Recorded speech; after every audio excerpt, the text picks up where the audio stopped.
دنیا تیزی سے بدل گئی، حالات نے عجیب و غریب سا رخ اختیار کر لیا۔ تصوف اور طریقت کے نام پر کچھ لوگ تو بالکل منکری ہو گئے اس خوبصورت طرز تربیت کے، اور کچھ لوگوں نے عجیب و غریب سے فلسفے اختیار کر لیے۔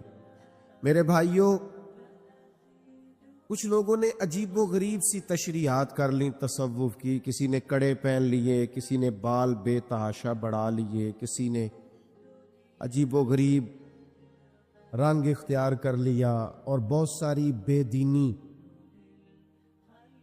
اس کے اندر ڈال دی۔ ایک تو یہ ہے کہ ہم تصوف کا، طریقت کا، اللہ کے بندوں کا پتہ کسی شخص سے پوچھیں، کسی کتاب کو دیکھیں تو لوگ مختلف الخیال دنیا میں ملتے ہیں۔ ایسا نہ کریں کہ رب کے قرآن سے ہی پوچھ لیں اللہ کے بندے کس طرح کے ہوتے ہیں، تاکہ بہت سارے فکری الجھاؤ سے اور ذہنی تضاد سے اور مزاجوں کے انتشار سے بچا جا سکے۔ کسی فلسفے میں نہ الجھیں، جبے کبے کو نہ دیکھیں، کسی قسم کے کسی الجھاؤ کا شکار نہ ہوں، اللہ کا قرآن پڑھیں۔ اللہ کریم نے قرآن مجید میں فرمایا وَعِبَادُ الرَّحْمَنِ الَّذِينَ يَمْشُونَ عَلَى الْأَرْضِ هَوْنًا، فرمایا رحمان کے بندے وہ ہوتے ہیں جو زمین پر عاجزی سے چلتے ہیں، جو آہستگی سے چلتے ہیں زمین۔ معنی کیا ہے؟ وزادار لوگ ہوتے ہیں، بردبار ہوتے ہیں، تحمل مزاج ہوتے ہیں۔ اللہ کے بندوں کی طبیعتوں میں ٹھہراؤ ہوتا ہے۔ رحمان کے بندے آہستگی سے چلتے، کوئی تیزی، کوئی پریشانی، کوئی جلد بازی ان کے مزاج میں نہیں ہوتی۔ دوسری بات یہ کہ وَإِذَا خَاطَبَهُمُ الْجَاهِلُونَ قَالُوا سَلَامًا، جب جاہل ان سے گفتگو کرتے ہیں تو وہ جاہلوں سے بحث نہیں کرتے، وہ جب جاہل ان سے بات کرتے ہیں تو قالوا سلاما، وہ کہتے ہیں بھئی تمہیں سلام ہو۔ یہ ان کا دن ہے۔ ایک تو وزادار زندگی گزارتے ہیں، دوسرا الجھتے نہیں جاہلوں سے، اور تیسری بات قرآن نے بیان کی وَالَّذِينَ يَبِيتُونَ لِرَبِّهِمْ سُجَّدًا وَقِيَامًا، وہ راتیں گزار دیتے ہیں اپنے رب کے لیے سجدہ کرتے ہوئے اور قیام کرتے ہوئے۔ کتنی تیزی ہے ہماری طبیعتوں میں، الجھاؤ ہے، پریشانی ہے۔ دیکھیں نا، یہ اللہ کا گھر ہے، بعض اوقات ہم مسجد میں آتے ہیں، سلام لینا یا ہاتھ چومنا یا میرا نعرہ لگانا یا میرے لیے اس سے مجھے کیا فائدہ ہوگا؟ مجھے تو فائدہ اس بات سے ہوگا کہ آپ میری کوئی بات مان لیں اور اس پر عمل کریں تاکہ اللہ میری بھی بخشش کا کوئی سامان بنائے۔ لیکن ہمارے ہاں ایک عجیب سی بے چینی ہے، بے قراری ہے۔ میں بہت ساری جگہوں پہ اب جا نہیں پاتا کیونکہ لوگوں کو تکلیف ہوتی ہے۔ میں داتا صاحب رحمۃ اللہ علیہ حاضری دینے چلا گیا تو وہ شور ہوا، پکڑ دکڑ، آنا جانا، جس طرح ابھی ماشاءاللہ سے آپ نے نہیں کیا۔ اسی طرح سے پھر کیا کرتے ہیں، سوچتے ہیں کہ جب لوگ ایک دوسرے پر گریں گے، بوڑھوں کو تکلیف ہوگی تو بہتر ہے نہ جائیں، آزمائش ہو جاتی ہے بزرگوں کے لیے۔ ٹھہراؤ پیدا کریں۔ اللہ کے بندے زمین پر آہستگی سے چلتے ہیں، ٹھہراؤ ہوتا ہے، بردباری ہوتی ہے، تحمل ہوتا ہے، طبیعت میں سکون ہوتا ہے۔ آج بے چینی ہے، بے قراری ہے، جلدی بڑی ہے لوگوں کو۔ ہمارے طالب علم، ہمارے بچے جن کے پاس ڈگریاں ہیں وہ بھی بڑے جلد باز ہو گیا۔ دین کا کام کرنے والے بھی بیچاروں کو جمعہ 8 دن ہوتے نہیں، کوئی دینی کام کرتے تو وہ پوچھتے ہیں انقلاب کیوں نہیں آیا؟ کب حالات ٹھیک ہوں گے، کب انقلاب؟ بھائی ابھی تو آپ چلے ہیں، آپ ڈیوٹی دیں، اذان وقت پہ پڑھے، مسجد کھولے، نمازی اللہ بھیجا کرتا ہے۔ اللہ کے بندوں میں ٹھہراؤ ہوتا ہے، جلد بازی، طبیعت کی بے چینی، بے قراری یہ پریشان کرتی۔ حلم، بردباری۔ حضرت بلال حبشی رضی اللہ تعالیٰ عنہ بیان فرماتے ہیں کہ میں نبی پاک علیہ السلام کے مہمان آیا کرتے تھے تو بعض اوقات مجھے قرض لے کر بھی میزبانی کرنا پڑتی تھی حضور کے مہمانوں۔ ایک یہودی تھے، انہوں نے مجھ سے کہا، اس یہودی آدمی نے، کہ یار ادھر ادھر سے جو قرضہ لیتا ہے تو مجھ سے لے لیا کر۔ کہتے اس نے قرضہ دیا، ایک وعدہ ہو گیا اتنے وقت کے بعد تمہیں پیسے دے دوں گا، ابھی وعدے میں 3 دن باقی تھے۔ حضور علیہ السلام مدینہ شریف کے ایک بازار سے گزر رہے تھے، سیدنا فاروق اعظم رضی اللہ تعالیٰ عنہ بھی پاک بارگاہ میں حاضر تھے۔ وہ یہودی آ گیا اور آ کے نبی پاک علیہ السلام سے مطالبہ کرنے لگا، وہ جناب بلال نے قرض لیا تھا واپس کریں، تو حضور نے فرمایا ابھی تو وعدے میں ٹائم ہے۔ کہنے لگا آپ دیں، اور اس نے بڑے سخت لفظ کہے۔ کہنے والے تو کہہ ہی دیتے، سننے والے کمال کرتے۔ اس نے سخت جملے کہے۔ حضرت عمر نے تلوار پہ ہاتھ رکھ لیا، نبی کریم فرمانے لگے مسکرا کے، میں عمر جلدی نہ کر یار، ہم تو دشمن کو بھی پاکیزہ سزا دیتے ہیں۔ یہ جو بے چینی ہے نا، بے قراری، آپ نہ لڑائی کر کے فتح نہیں حاصل کر سکتے، بحث کر کے فتح۔ آپ نے ایک بات کی، آپ کا مخالف 3 کرے گا، پھر آپ کو 6 کرنی پڑیں گی، پھر وہ 9 کر دے گا۔ تو اس نے ایک بات کی، آپ چپ رہیں، اس نے 2 کی، آپ چپ ہیں، 3 کی چپ ہیں، 4 کی، آخر میں وہ کہے گا اوے تو میں نے پاگل سمجھنا۔ اب وہ بولتا کیوں نہیں؟ تو چپ رہ کے تو سامنے والے کو پاگل بھی کیا جا سکتا ہے۔ اس لیے درویشوں نے کہا تھا، جتن جتن تہار کوئی کھیڑے، تو ہارن کھیڑ فقیرا، اوے جتن دا مل کوڈی پیندا ہی، ہارن دا مل ہیرا۔ حضور فرمانے لگے عمر جلدی نہ کر یار، ٹھہر جا۔ حضور فرمانے لگے عمر اس طرح کر، فلاں جگہ پہ کھجوریں پڑی ہیں، اسے وہاں لے جا اور تول تول کے دے کھجوریں۔ حضرت عمر کہتے ہیں میں انہیں ساتھ لے گیا، مجھے ذرا غصہ تھا، وہ نہ مجھ سے تھوڑی تھوڑی باتیں پوچھنے لگا، تو میں کھجوریں دے رہا ہوں، میں توجہ نہیں کر رہا۔ کہنے لگا عمر یار مجھ پہ جلدی نہ کر، میری بات تو سن۔ میں نے کہا بولے؟ کہنے لگا میں عام آدمی نہیں ہوں، تورات کا عالم ہوں، پڑھا لکھا ہوں، آسمانی کتابیں جانتا ہوں۔ عمر کہتے میں نے آنکھ کھولی، میں نے کیا مطلب؟ کہنے لگا میں نے جان بوجھ کے قرضہ دیا تھا، اور وقت سے پہلے جان بوجھ کر میں نے مطالبہ کیا، سخت بات بھی جان بوجھ کے کی ہے۔ میں نے کہا وہ کیوں؟ کہنے لگا میں نے اللہ کے آخری نبی علیہ السلام کی جتنی صفات تورات میں پڑھی تھی وہ ساری نبی پاک میں پائی جاتی تھی، کہ جیسے جیسے کوئی جہالت کرتا جائے گا ویسے ویسے نبی پاک کا علم بڑھتا جائے گا، حوصلہ بڑھتا جائے گا، سرکار درگزر کرتے جائیں گے۔ عمر ساری شانیں دیکھ لی تھی، یہ برداشت والی شان بھی دیکھ لی ہے۔ کیا بات ہے علم کی، بردباری کی، کیا بات! حضرت عمر سے وہ کہنے لگے اب اس طرح کریں، مجھے ساتھ لے جائیں، نبی پاک سے معافی بھی لے کے دے دے اور حضور کا کلمہ بھی پڑھوا دے۔ جلدی پتہ نہیں کاہے کی ہے، بے چینی پتہ نہیں کاہے کی، آزمائش پتہ نہیں کاہے کی۔ ایک دوست مجھ سے ملنے آ گئے، مجھے جلدی تھی، میں نے کہیں جانا تھا۔ تو آج کل ہمارا سب سے اہم موضوع ہوتا ہے پاکستان کے حالات ڈسکس کرو۔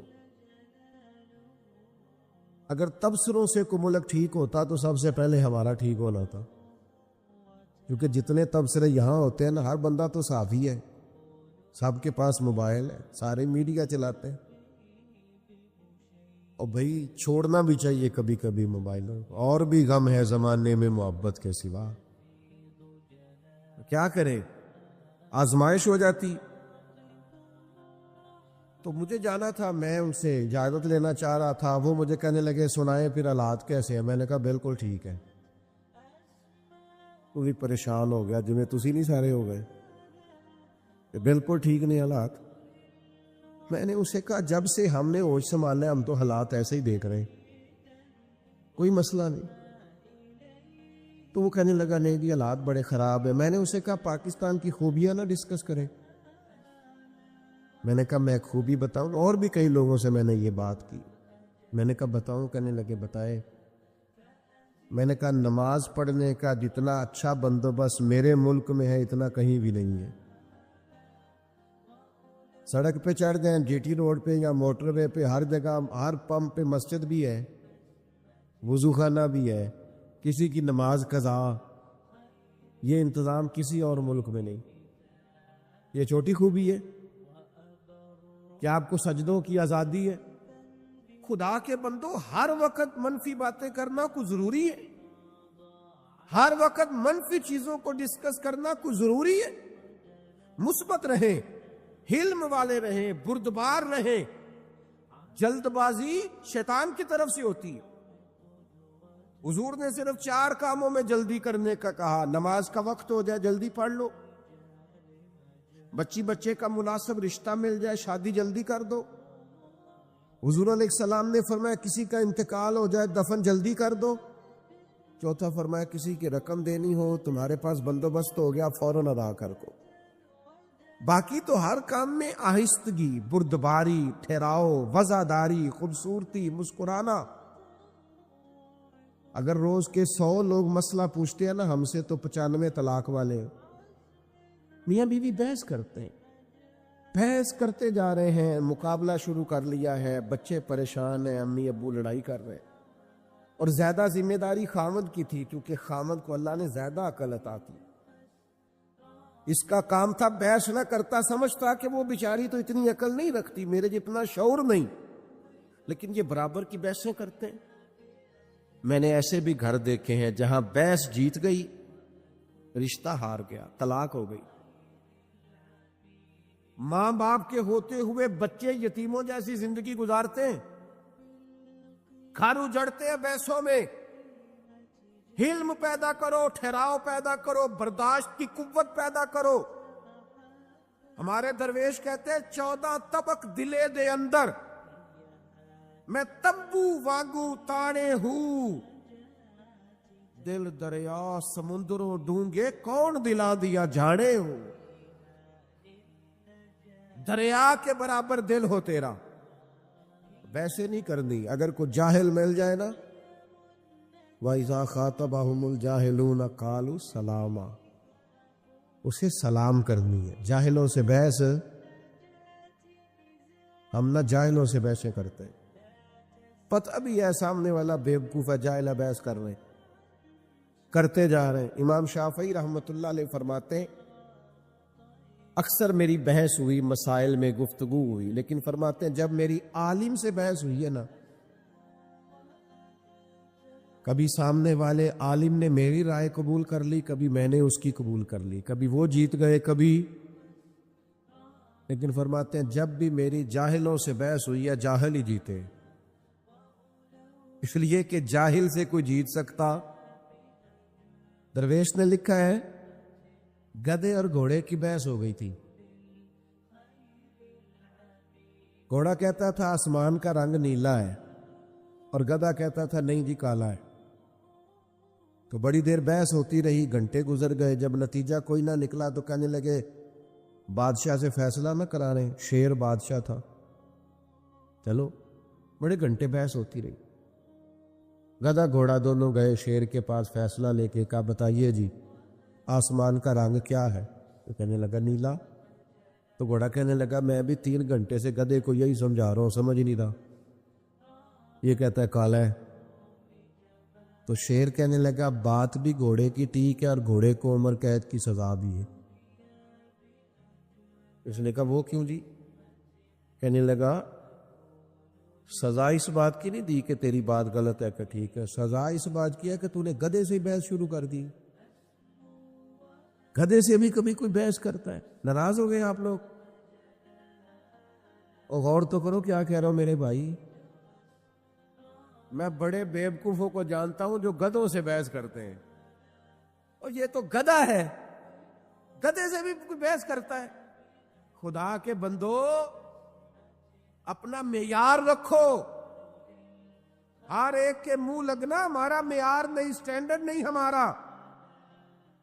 آپ صوفیاء کی جماعت ہیں، آپ کا مزاج، آپ کا مورال بلند ہونا چاہیے۔ بحث، اور پھر چھوٹے ظرف کے لوگ ہوتے ہیں جو ہر جگہ بحثیں کرتے ہیں۔ علماء کریں گے علماء سے گفتگو، کبھی کوئی موقع بنے گا مناظرے کا تو احقاق کے حق کے لیے، ہم عوام ہیں، ہمیں ہر جگہ بحث نہیں کرنی چاہیے، الجھنا نہیں چاہیے، اور بیوقوفوں سے تو بالکل نہیں کرنی چاہیے۔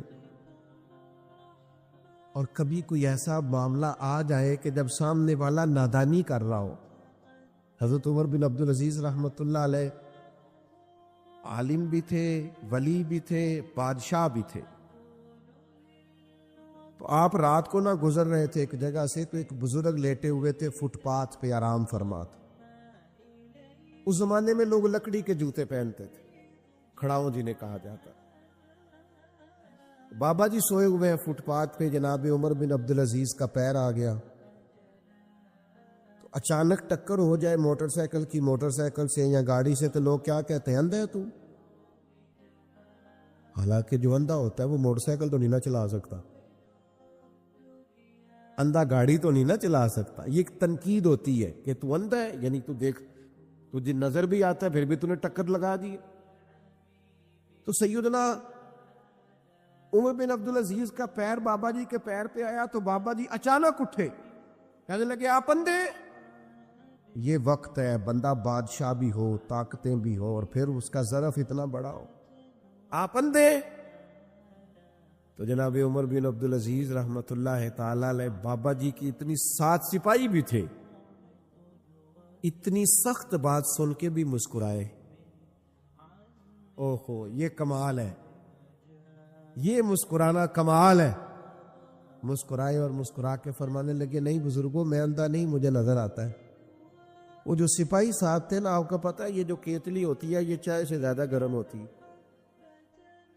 ساتھ والوں کا مسئلہ زیادہ گڑبڑ ہوتا ہے۔ وہ جو 7 سپاہی تھی انہوں نے تلواریں نکال لی، آپ نے فرمایا تمہیں کیا ہوا؟ کہنے لگے جی بابا جی نے آپ کو اندھا کہا ہے۔ فرمانے لگے انہوں نے تو نہیں کہا۔ کہ جناب کہاں ہے؟ فرمایا بابا تم سے باتیں کر رہا تھا کہ مجھ سے کر رہا تھا؟ کہا جی باتیں تو آپ سے ہی کر رہے تھے۔ فرمانے لگے اللہ کے بندو، بابا جی نے تو ایک سوال پوچھا ہے، انہوں نے پوچھا آپ اندھے تو نہیں؟ تو میں نے جواب دے دیا نہیں مجھے نظر آتا ہے، اس میں لڑائی والی کون سی بات ہے؟ سوال کا جواب ہوتا ہے کہ لڑائی ہوتی، ہم لڑائی کرتے ہیں، بحث کرتے ہیں۔